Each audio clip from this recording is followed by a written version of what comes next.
Welcome back, you gorgeous weirdos. Good morning, good afternoon, good evening. I'm so glad you're here. I don't know if you're going to be able to hear this in the voiceover, but it is finally monsooning here in Port St. Lucie, Florida. It is thundering. It is all the things. So if you hear that, either I'm sorry or you're welcome. It sounds glorious to me. This is total napping weather, but I did film today, so we're going to do the voiceover and get this up because I really wanted to show you guys something.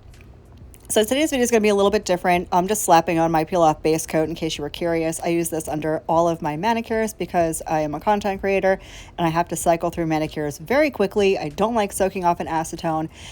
This will only last me about a day or two.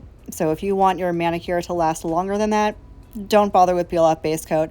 If you are into that kind of thing, I'll leave it linked down below along with everything else I'm using in the video. But the premise of today's video, again, different than what I usually do.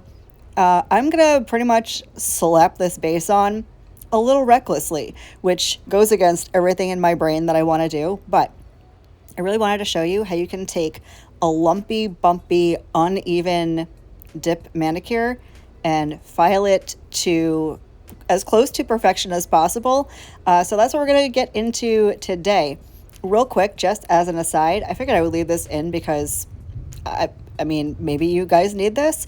If you love the Azure Beauty liquids like I do, they have refill bottles. So my activator was running a little bit low, so I'm just going to squeeze in my refill activator and it'll be good to go. I'll leave that link down below for you guys too. Anyways, so we're going to get into it. I am still being careful. Like, I don't want to get product on my skin because that can lead to a slew of issues. You should never touch your skin with any type of nail products unless it's meant for skin, you know, like cuticle oil or whatever. But I am going to go heavy on the dip liquids, and I'm going to do pour over as well as dip in because I want you to see that even if you're doing the pour over method and you're incredibly heavy handed with your liquids, you can still run into some uneven nail surface issues. I grabbed this color from Model 1s. It's acrylic, by the way. You can use acrylic as dip powder. It's pretty much the same thing. There are minor, teeny tiny, minuscule differences in the chemical formulation of acrylic versus dip, but it's basically the same thing. I use them interchangeably. I love Model 1's acrylics, and this is not, I'm going to speed through all of this, by the way. This is not a reflection on Model 1's. I love Model 1's acrylics. I use them literally all the time. And this is one of my favorite colors from Model 1's. I think it's 206 or 203 or 205. I don't know. It's something. It comes in a set of 6 different like nudie neutral shades. But anyway, not a reflection on Model 1's. This is simply me going a little ham with dip liquids. And this is one of the reasons why I will always tell you liquid control is key when you are doing your dip powder nails. You don't want to glob on and just slap on this dip base coat. If you do, I will show you how to remedy that with some filing coming up in a little bit. I know you've seen me probably do a filing routine that is very simplistic and very basic, but I'm going to really show you how to fix any unevenness or any texture that might be on the nail when you're done with the dipping process. So we'll get into that here in a little bit. If you do not want to watch the whole application of the dip powder, you super don't have to. You can fast forward. I will leave timestamps down below so you can just hop over to the filing chapter, as they call it, and we can get into that. I'm going to show you everything super up close and personal so you can get an idea as to what I am trying to work against, if that makes any sense whatsoever. And can I just tell you, I still have this manicure on. I'm only doing this voiceover an hour or so after I finished the manicure, and I can't stop looking at them because this might be the most close to perfect dip application that I've ever done. And that's not because I applied it well, because I didn't. I applied it super haphazardly and just not good.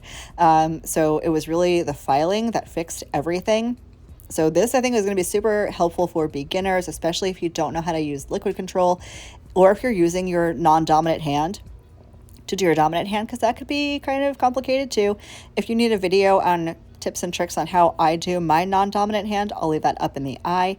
If you are new here, hi, hello, how are you? I'm Marlakrishelp. I'm glad you're here. Consider subscribing if you like nail content. I do mostly dip and gel stuff. I do natural nails, but I also have a whole section on press-on nails if that's something that you're into, so you can check that out too. I'll try to make a playlist and leave it somewhere for you guys to look at. But I'd love to have you as part of the fam. There is also a Facebook group if you want even more weirdness. I'll leave that link down below. I'm in there a lot. I comment, I engage, I post things that I don't post on YouTube. So you can hop over and check that out. If you want to reach out to me for any reason, all my handles will be linked down below.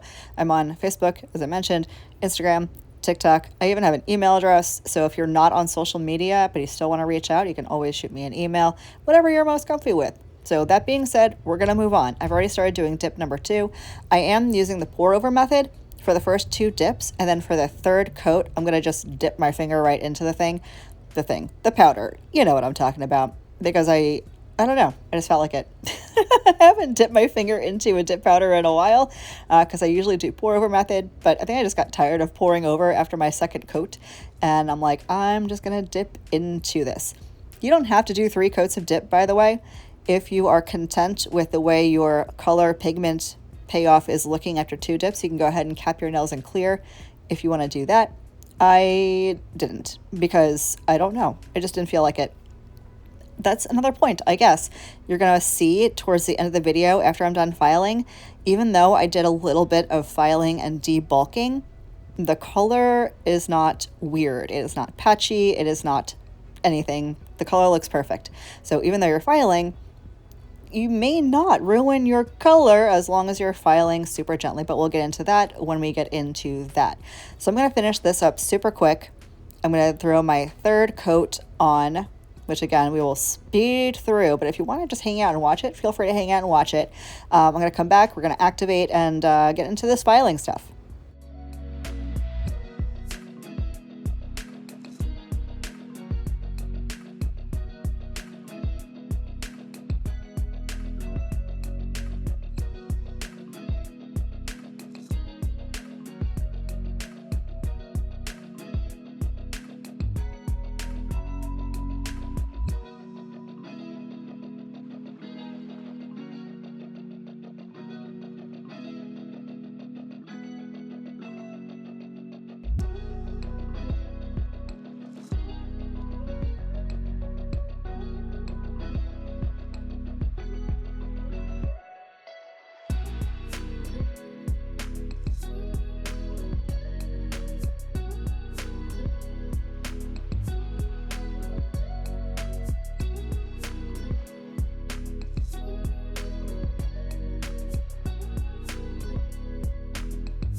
So we got through all 3 coats of dip. As you can see, there is already, I haven't even activated yet. I'm going to activate right now.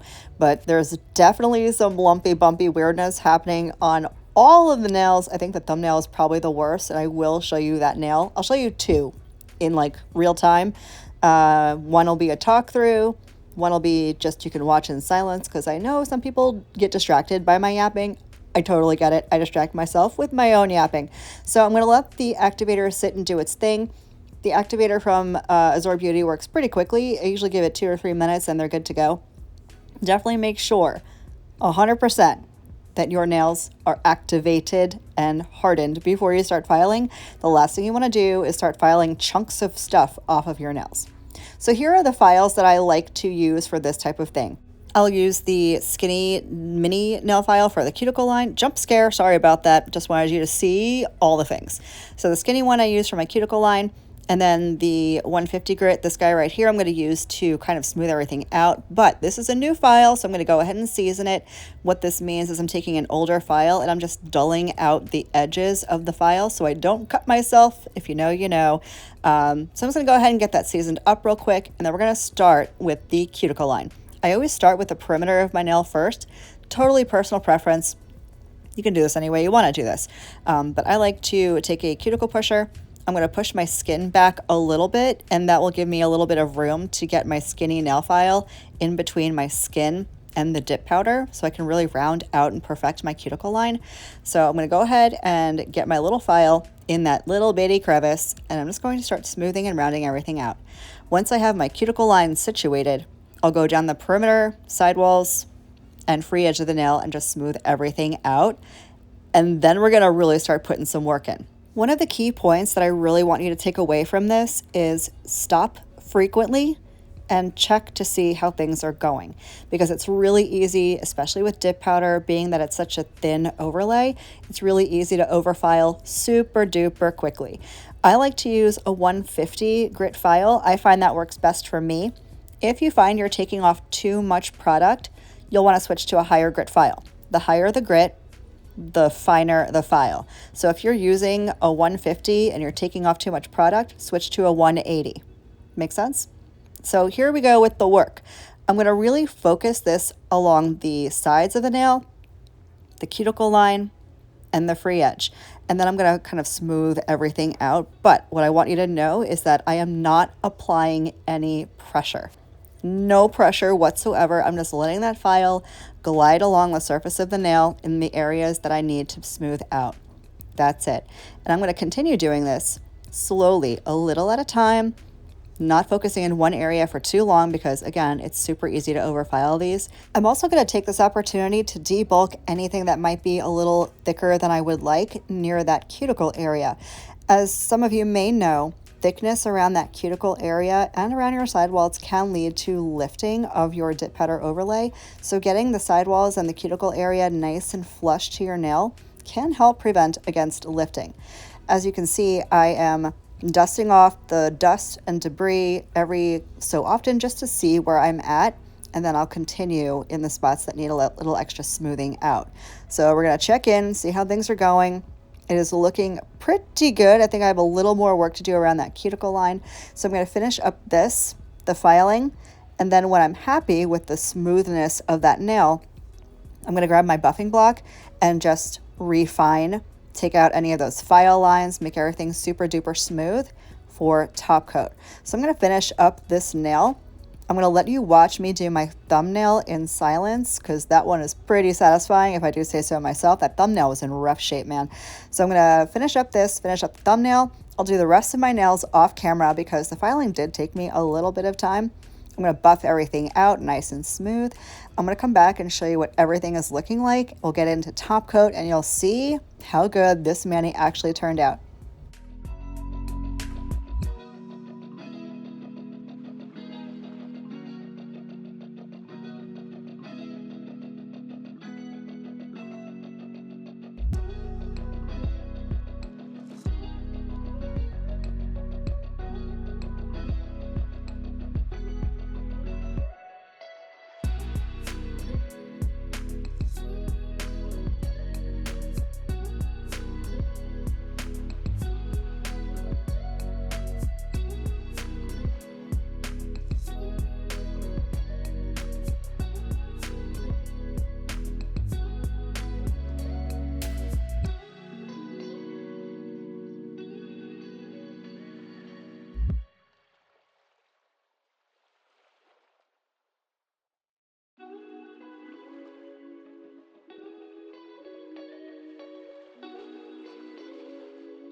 So I went ahead, as mentioned, and finished up all of the rest of the nails off camera.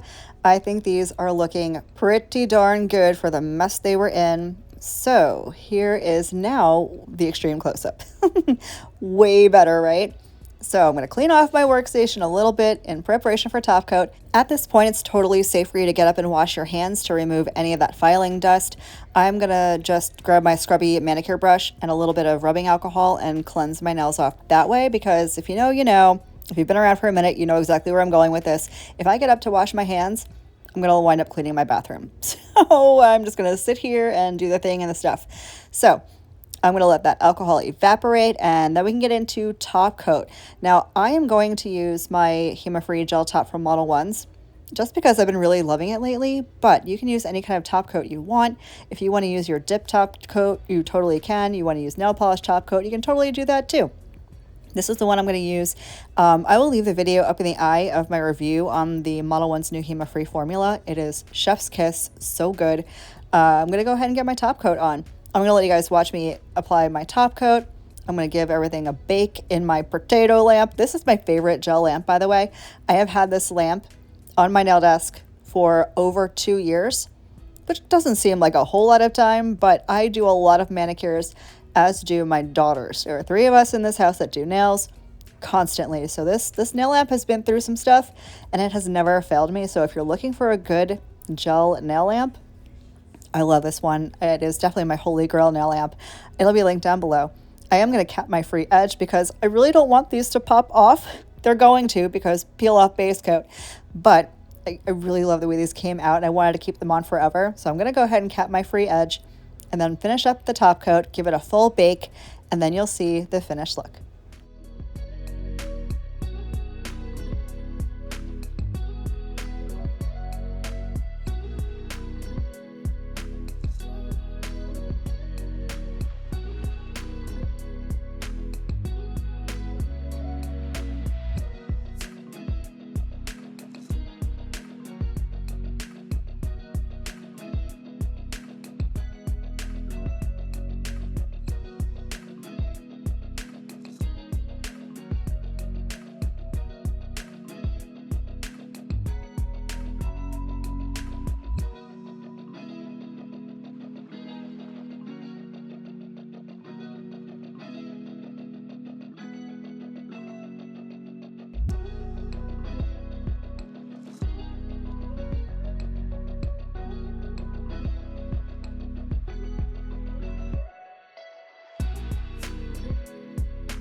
So I finished curing that. I got up, washed my hands, as you always should when you're using any kind of gel top coat, and here is the finished look. I'm going to give you another jump scare so you can really see all the things that are happening.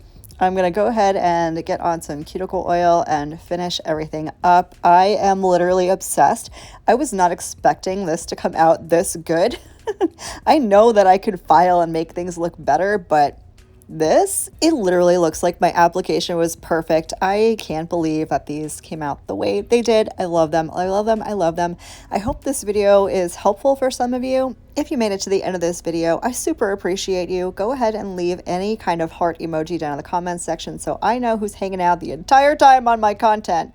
Anyways, thank you so much for spending some of your day with me today. I hope the rest of your day is as beautiful as you are, and I will catch you in the next one. Love you. Bye.